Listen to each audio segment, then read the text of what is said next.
बिलाल साहब, गिलगित बल्तिस्तान इंतखाबात के नताइज बिल आखिर 2 दिन के बाद आ चुके हैं, जो अब भी अधूरे हैं। इलेक्शन कमीशन ने 5 हलकों के नताइज रोक दिए हैं और GBA 8 के 10 पोलिंग स्टेशन पर दोबारा पोलिंग का हुक्म दिया है।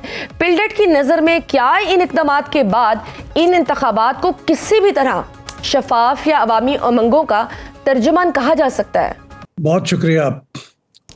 देखिए, इसमें बहुत से फीचर्स तो इस इलेक्शन के वही थे जो 2024 में पाकिस्तान के जनरल इलेक्शन में थे। मिसाल के तौर से एक पार्टी यानी PTI को इलेक्शन सिंबल उस वक्त भी डिनाई किया गया था, इसमें भी डिनाई कर दिया गया। उनको भी कैंपेन की पूरी तरह से इजाज़त उस वक्त भी नहीं थी, अब भी नहीं थी। कुछ लोग कैंपेन के लिए जाना चाहते थे, उनको नहीं जाने दिया गया। तो इस तरह की अगर प्री इलेक्शन चीज़ें हों तो उसके बाद का पोलिंग डे बहुत अच्छा भी गुजरा हो तो भी इलेक्शन को पूरी तौर पे साफ और शफाफ तो नहीं कहा जा सकता। राइट। इलेक्शन का रिजल्ट भी डिले हुआ, उसकी कोई जस्टिफिकेशन भी नहीं बताई गई। देखिए, रात को 2 बजे तक इलेक्शन वाले दिन, उसके बाद जो रात 2 बजे होते हैं उस वक्त रिजल्ट अनाउंस करना होता है। बाद में पाकिस्तान में इसका टाइम अगले दिन सुबह 10 बजे तक बढ़ा दिया गया, लेकिन 10 बजे तक भी सिर्फ 18 कॉन्स्टिट्यूएंसीज का रिजल्ट आया था, जो बाद में फिर आया बाकी कॉन्स्टिट्यूएंसीज का। तो ये भी एक लिहाज से थोड़ी सी इरेगुलरिटी थी इलेक्शन कमीशन के बिहाफ पे। उन्हें बताना चाहिए था कि क्यों डिले हुआ, हालांकि कोई छोटा सा इलेक्शन है, बड़ी तादाद में वोट भी नहीं है, 24 कॉन्स्टिट्यूएंसीज हैं, तो ये जल्दी आ जाना चाहिए था। उसमें डिले से फिर लोगों के दिलों में शकूक पैदा होते हैं। तो ये इलेक्शन डे बहुत पुरसकून गुजरा, अमन से हो गया, हालांकि बड़ा क्लोजली कंटेस्टेड इलेक्शन था। तो अच्छी बात उसकी ये है कि उसमें कोई नाखुशगवार वाक़या नहीं आया। हुआ जो छोटा मोटा होता है, लेकिन कोई बड़ा ऐसा ट्रेजिक वाक़या नहीं हुआ। ये बहुत अच्छी बात है। लोगों ने नज़्म व ज़ब्त का मुजाहरा किया। वोटर टर्नआउट भी बताया जाता है जो इस वक्त तक, वो भी बहुत अच्छा था। पाकिस्तान के वोटर टर्नआउट से बेहतरीन वोटर टर्नआउट्स के साथ कंपेरेबल था, 55% कहते हैं। तो ये इस बात से लिहाज से ओवरऑल इसमें मिक्स्ड बैग है। ये नहीं कह सकते कि सब अच्छा था और ये नहीं कह सकते कि सब बुरा था। बिल्कुल। और PTI का जो दावा है कि वो 8 नशिस्तों पर 100% जीत रहे थे, लेकिन नताइज तब्दील किए गए। पिल्डेट के पास मौजूद डेटा या मॉनिटरिंग के मुताबिक क्या गिलगित बल्तिस्तान में PTI की मकबूलियत के बरक्स इंतखाबी नताइज सामने आए हैं? देखिए, ये तो हमें अंदाजा हो गया था ना जी कि PTI को तो जीतने नहीं दिया जाएगा। वो तो लेवल प्लेइंग फील्ड ही नहीं दी गई ना उन्हें शुरू में। हाँ, मतलब ये है कि अगर आपने इलेक्शन सिंबल भी नहीं दिया उनको, इस जगह पे भी नहीं दिया, कैंपेन भी नहीं करने दी, तो ये वाजे था। और ये तो एक मुस्तकिल एक प्रॉब्लम है PTI का, जब तक कि वो कुछ मामला तय नहीं हो जाते उनकी हुकूमत के साथ, उस वक्त तक मुझे लगता है कि यही सिचुएशन रहेगी। तो वो तो तय है। हो सकता है उसके अंदर जो उनका दावा है वो उतना पूरे का पूरा सही ना हो, लेकिन पार्शली अगर ये ऐसा हुआ है तो कोई हैरानी की बात नहीं होगी, क्योंकि ओवरऑल कॉन्टेक्स्ट के साथ मैच करता है। सही।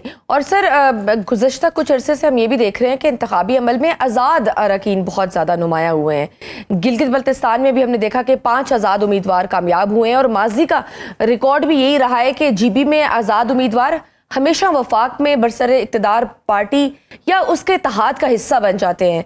क्या हमारे इंतखाबी ढांचे में आज़ाद उम्मीदवारों की ये जीत वाकई आज़ादाना होती है या किसी इंजीनियरिंग का हिस्सा होती है?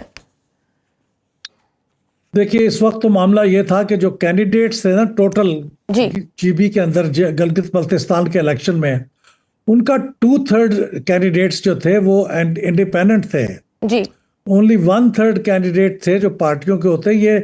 ये टिपिकल नहीं है, ये नॉर्मल नहीं है। नॉर्मली तो इंडिपेंडेंट थोड़े से कैंडिडेट होते हैं, अमूमन 1/4 या 1/5, 20 से 30% के दरमियान। लेकिन यहाँ पे 66% कैंडिडेट्स जो थे वो आज़ाद थे। उसकी वजह यही थी ना कि वो PTI को तो बहैसियत पार्टी के इलेक्शन नहीं लड़ने दिया गया, तो वो तमाम लोग जो PTI का इलेक्शन लड़ रहे थे और कुछ दूसरे उनके हामी भी कवरिंग कैंडिडेट के तौर पे, वो इंडिपेंडेंट कैंडिडेट्स के तौर पे आए। अब मुझे इसका पूरी तरह पता नहीं है कि इसमें जो 5 लोग कामयाब हुए हैं उसमें पीटीआई के हिमायत याफ्ता शायद 2 हैं जी तो और 3 दूसरे हैं। जो बाकी 3 हैं वो तो वल्नरेबल हैं, वो तो शायद बरसर इक़्तिदार पार्टी के साथ शामिल हो जाएं। लेकिन जो पीटीआई के लोग हैं उनका तो पास्ट अगर हम देखें पैटर्न, तो वो तो लगता नहीं है कि वो शामिल होंगे, वो शायद पीटीआई के साथ ही जुड़े रहेंगे।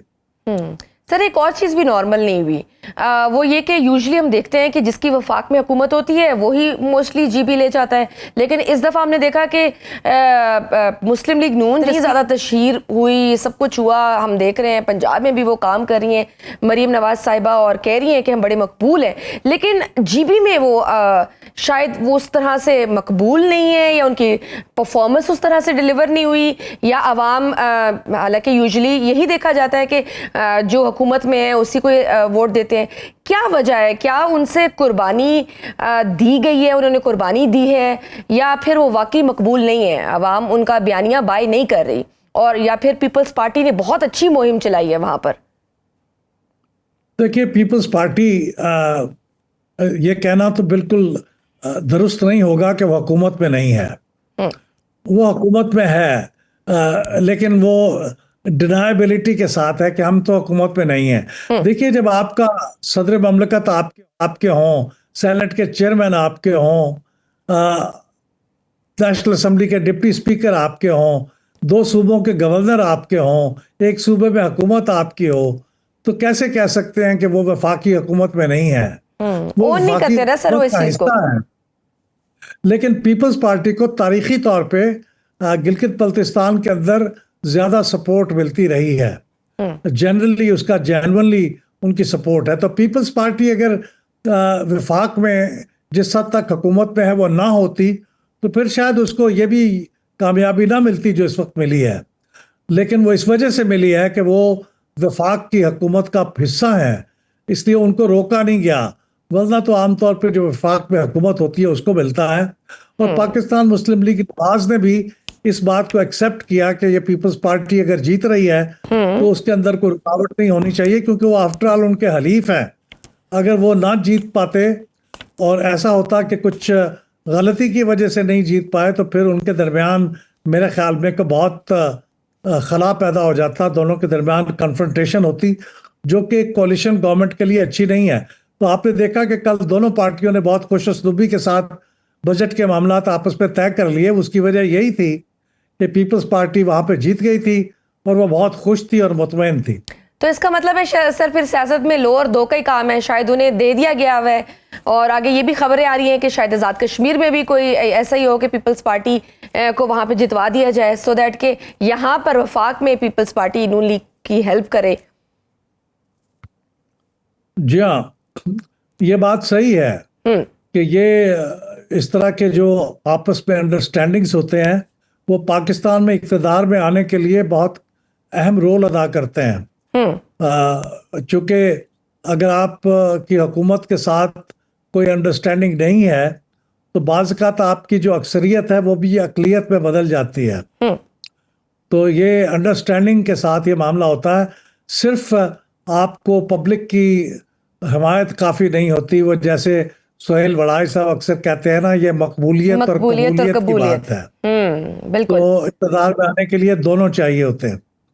बिल्कुल सही। अच्छा सर, पाकिस्तान में हर इलेक्शन के बाद हम देखते हैं कि इंतखाबी इस्लाहात की बात की जाती है, लेकिन फिर हर नया इलेक्शन पहले से भी ज़्यादा मुतनाज़ हो जाता है। हमारे कानून साजों और अदारों में इंतखाबी निज़ाम को ठीक करने की हकीकी सियासी नीयत क्यों नज़र नहीं आती?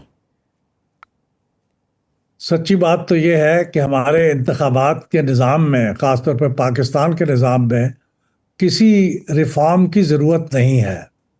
वो बहुत अच्छा निज़ाम है, बहुत अच्छे कवानीन हैं, कॉन्स्टिट्यूशनल प्रोविजंस भी बहुत सही हैं।